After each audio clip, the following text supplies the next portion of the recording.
வணக்கம் மக்களே. ரொம்ப நாள் கழித்து மறுபடியும் ஒரு வீலாக் போடலாம் அப்படின்னு சொல்லிட்டு நம்ம வண்டியில் சும்மா தக தக தக தகன்னு புறப்பட்டுட்டோம். இப்போ நம்ம போயிட்டு இருக்கிற இடம் பார்த்திங்கன்னா காஞ்சிபுரம் உள்ள ஊர்களில் உள்ள ஒரு கோயில். காஞ்சிபுரத்துக்கு அப்படியே ஆப்போசிட் ஊருக்குள்ளே பூந்த உடனே பார்த்தோன்னா அவ்வளவு பரவசங்க. சென்னைக்கு மிக அருகில் இந்த மாதிரி விவசாய நிலங்கள்லாம் இருக்கான்னு பார்த்த உடனே ஒரே பரவசம் ஒரு பக்கம், ஆச்சரியம் ஒரு பக்கம்.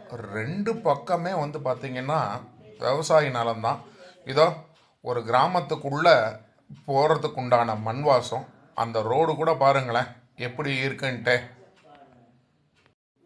அப்படியே நம்ம திருப்பி சுற்றி சுற்றி பார்க்குறாங்க. ஆள் நடமாட்டமே கிடையாது.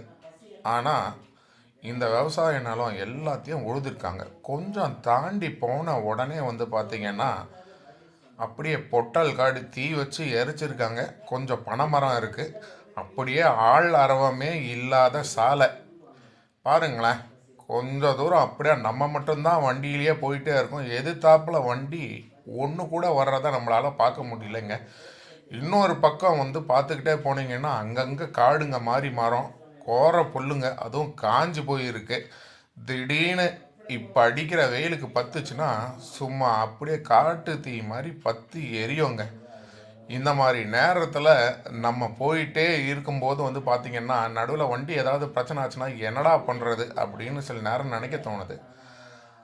ஆனாலும் நம்ம மனசை கெட்டியாக பிடிச்சிக்கிட்டு வண்டியை ஓட்டிக்கிட்டு இதோ இந்த பாழடைஞ்ச திருக்கோலீஸ்வரர் கோயில் பக்கம்தாங்க வந்துட்டு இருக்கோம்.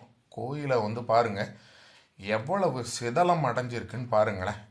அப்படியே செங்கலெல்லாம் இடிபாடுகளோட, அதாவது அந்த கோயிலே ரொம்ப ரொம்ப மோசமான இடிஞ்சு விழற நிலமையில் இருக்குங்க.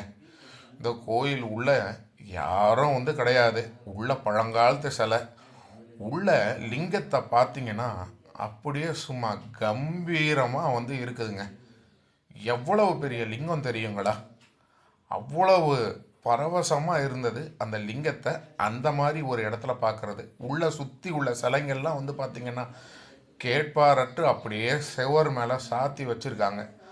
ஆண்டவனோட திருமேனிக்கு மட்டும் எப்படியோ யாரோ ஒரு புண்ணியமாக பார்த்திங்கன்னாக்கா பூஜை பண்ணிக்கிட்டு இருக்காருங்க. ஏதோ விபூதி அபிஷேகம், ஆவுடையாருக்கு பார்த்திங்கன்னா வேட்டி துண்டு, கொஞ்சம் விளக்கு ஏற்றி வச்சுருக்காங்க. சுற்றி பாருங்களேன். அம்மன் கூட பார்த்திங்கன்னா சிவலிங்கன் பக்கத்துலேயே அப்படியே சவுத்தில் தான் சாத்தி வச்சுருக்காங்க. நம்ம எங்கெங்கேயோ என்னென்னமோ புது புது விஷயத்த பண்ணணும்னு நினைக்கிறாங்க. எத்தனையோ கோயிலுக்கு புதுசு புதுசாக நம்ம அன்னதானம் கொடுக்குறோம். பெருசு பெருசாக நம்ம நிறைய இடத்துல கும்பாபிஷேகம் பண்ணணும்னு நினைக்கிறோம். எல்லாமே ரைட்டு தாங்க. இந்த மாதிரி சிதலமடைஞ்ச கோயில்களை பாருங்களேன். மேலே கொஞ்சம் கூட மேற்கூரை கூட கிடையாதுங்க. சுற்றி பாருங்கள் குளம், ஒரு அப்படியே எங்கேயோ பாழடைஞ்சு போன சிமெண்ட் சிலை, பண்ணிக்கிறோம் சிலன்ட்ட சாலைங்க. இதோ இந்த பழஞ்ச கோயிலோட கட்டமைப்பை பாருங்களேன். அங்கங்கே செங்கல் உருவப்பட்டிருக்குதுங்க. அப்படியே எந்நேரமும் இடிஞ்சு விழற மாதிரி இருக்குது.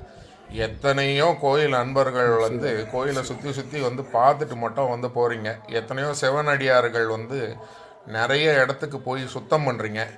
இதோ இந்த கோயில் பார்த்திங்கன்னா நம்ம இந்த கோயில் இருக்கிற இடம் பார்த்திங்கன்னா தண்டலம் கிராமம் அப்படின்னு சொல்கிறாங்க.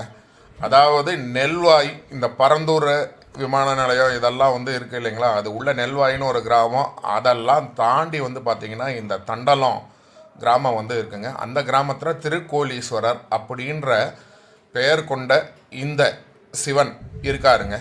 இந்த கோயிலை எப்படியாவது சிவனடியார்கள் எல்லாரும் ஒரு தடவை பார்த்து இந்த கோயிலுக்கு திருப்பணி செஞ்சு மறுபடியும் இந்த கோயில் கட்டும்பொழுது எவ்வளவு பெயரோடவும் புகழோடவும் இருந்ததோ அதே மாதிரி நம்ம மறுபடியும் மாற்றி